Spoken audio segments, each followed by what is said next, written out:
কবিতাৰ শিৰোনাম এটি বাৰ্তা। বিচাৰি আছো কিছু পৰিৱেশ য'ত থাকিব কিছু গান, কিছু কবিতা, কিছু কিতাপ, কিছু সাহিত্য, গল্পৰ সমাহাৰ, য'ত ৰজন জনাই উঠিব সুৰৰ মায়াজাল। সমস্বৰে উচ্চাৰিত হ'ব কবিতাৰ পংক্তি, গল্পৰ পাকত জমি উঠিব প্ৰেয়সীৰ প্ৰেমৰ তান।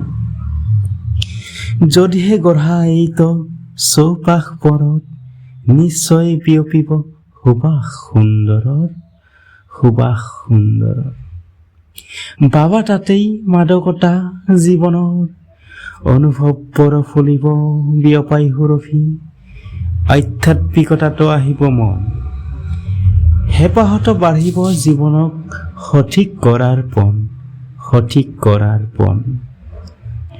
যদিহে হয় এনে সঁচাই কিমান যে হ'ব মজা, সঁচাই হওক যে এই বাৰ্তা আপোনাৰ চৌপাশবোৰত।